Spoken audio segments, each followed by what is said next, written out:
Fife Society for the Blind is an independent charitable organisation that provides sight support services. In Wilson Avenue, this is our home for the society, and we provide a range of services such as assessments in home or technology assessments, an optician service, so there's early intervention, and provides a holistic approach to the whole sight support service. It's important because there is help and support there. It's about understanding their needs, what fears they might have, and making sure that they're not excluded from society. We're currently funded in part by the local authority under the Health and Social Care Partnership, so to make sure that we can provide all the services that we want to provide to the community, we have to go out and fundraise. My vision is that we outreach to as many people that are affected by sight problems as we possibly can across Fife, and that we get the general public using the optician service so that we can feed that income in and support the local communities. We have a community engagement officer, Marie Lindsay, who will be happy to speak to anybody that wants to volunteer or help with the organisations, social groups, befriending activities, etc. that we do.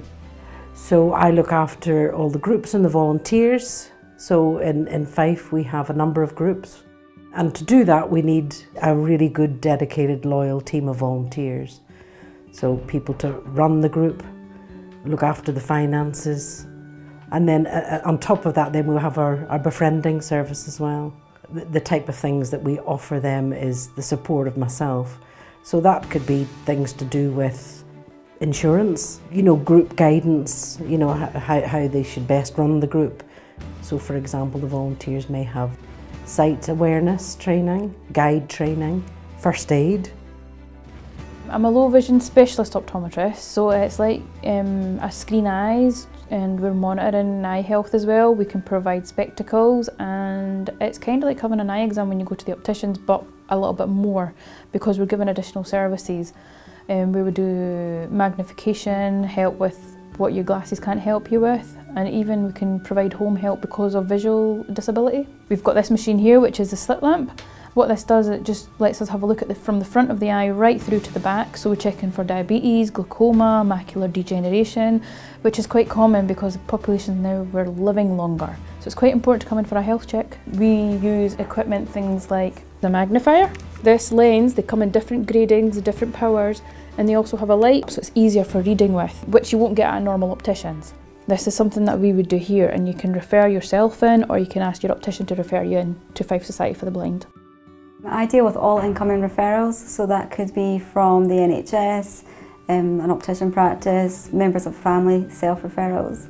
I get all their information, their visual information, and then process it to see what we can do to support the incoming client, and then refer on to other parts of the organisation.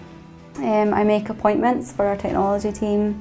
I work on our stroke project. I also do editing of our newsletter.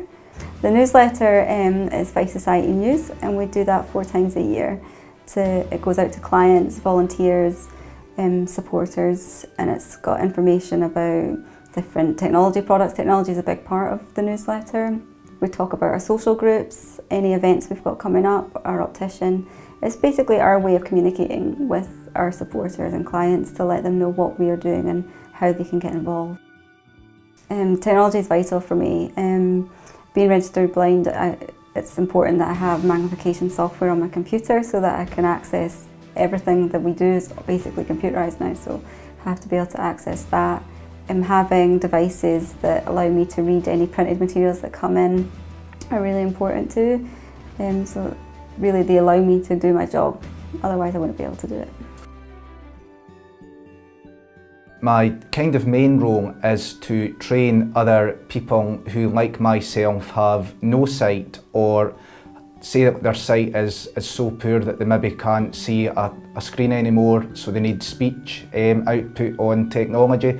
So as a technology trainer, what I do is I train blind people on smart technology such as Apple technology, where I specialise. So you're looking at iPhones, iPads, Apple Watch, etc.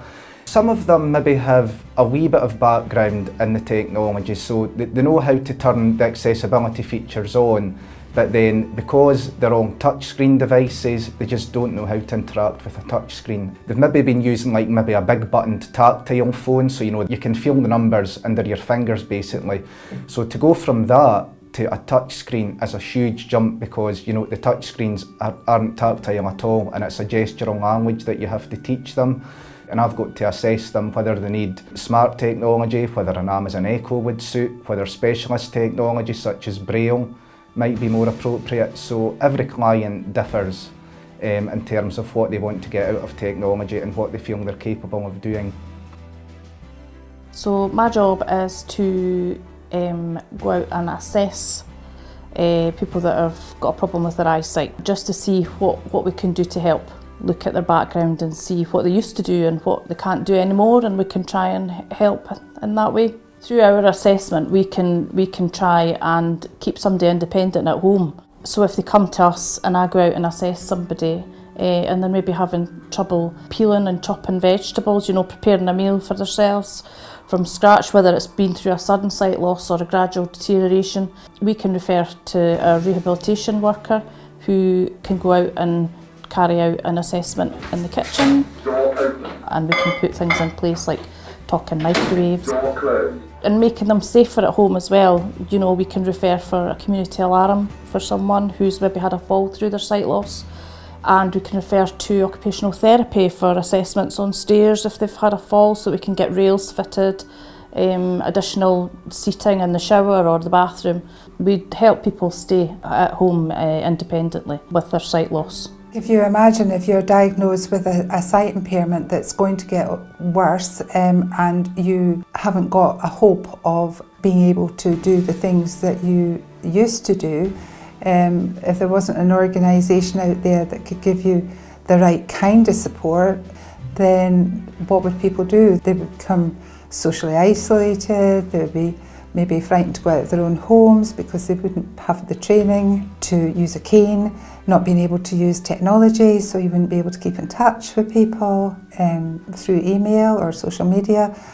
There's so many areas that we help people with that if there was no Fife Society for the Blind, it could be a really quite a difficult situation to face going forward. We take it obviously at the client's pace, not at our pace, and that's really important, because when something like that happens, it's quite devastating when somebody's been told that they're losing their sight or have lost their sight. And we need to be able to reach out to them and say, we're here, we can offer help. And it might be that it's not necessarily that they're coming in and accessing technology. It might be our befriending service. We have a number of groups in Fife that meet socially. So we want to get the message out there that we're here and we're here when you need us. Just get in touch.